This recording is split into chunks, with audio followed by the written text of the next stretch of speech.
à nos distingués invités, recevez mes salutations fraternelles. Permettez-moi en cette circonstance exceptionnelle de m'adresser directement à mes hommes sans autre forme de protocole.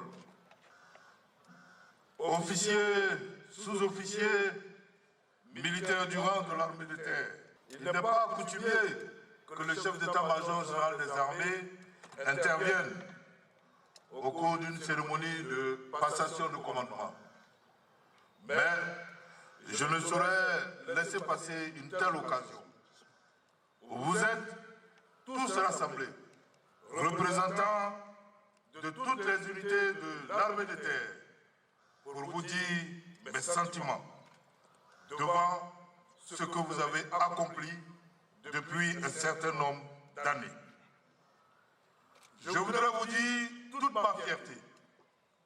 Fierté d'être votre chef pour ce que vous êtes désormais.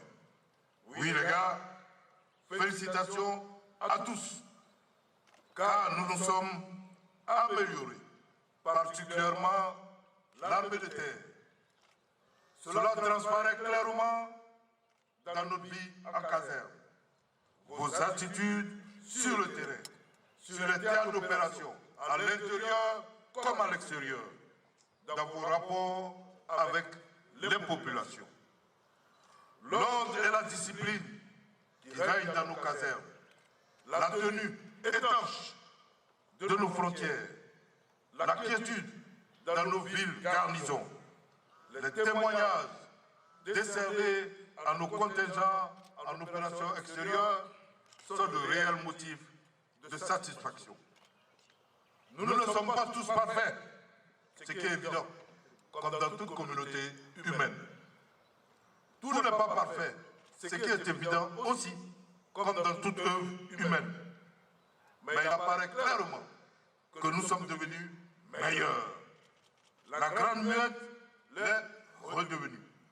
Notre silence et notre discrétion sont la preuve que nous nous recentrons désormais sur le cœur de notre métier, le service à la nation pour sa sécurité et son développement, et sur nos valeurs, celles qui fondent les grandes armées.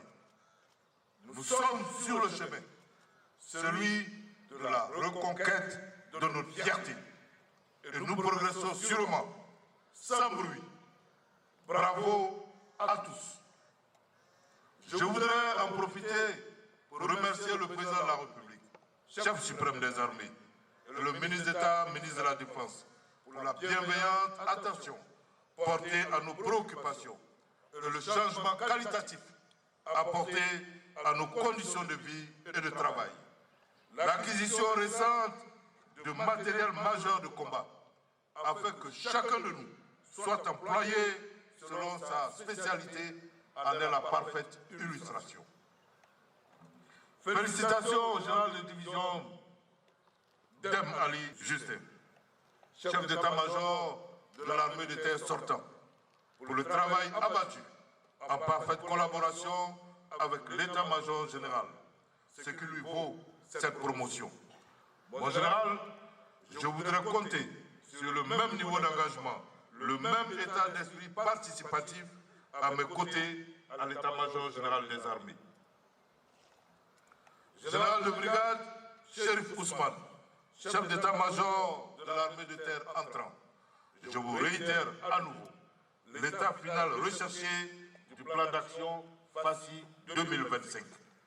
La reconquête de notre fierté, agir pour que nous soyons tous fiers d'être des soldats et d'appartenir aux forces armées de Côte d'Ivoire et que la nation ivoirienne soit fière de nous.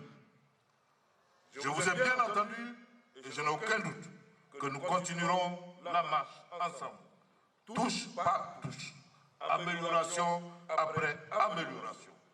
D'ailleurs, votre parcours est milite pour avoir servi à l'époque à la force d'intervention rapide paracommando, pour avoir été commandant du premier bataillon des commandos parachutistes et sous-chef d'état-major de l'armée de terre pendant 5 années. Vous connaissez donc bien la machine et les hommes qui la composent et l'animent. Vous Vous connaissez bien le plan d'action, ce qui a été fait et ce qui reste à faire pour en avoir été un acteur majeur. Ce ne sera pas chose aisée, mais j'attends de vous que vous fassiez mieux que vos prédécesseurs. Officiers, sous-officiers, militaires du rang, notre premier challenge pour l'année 2024 est, à n'en point douter, la sécurisation de la CAN. Nous devons, de tous nos moyens et de toute notre expertise, appuyer et soutenir les forces de sécurité intérieure, police et gendarmerie qui ont le lead dans cette opération. J'exhorte chacun de vous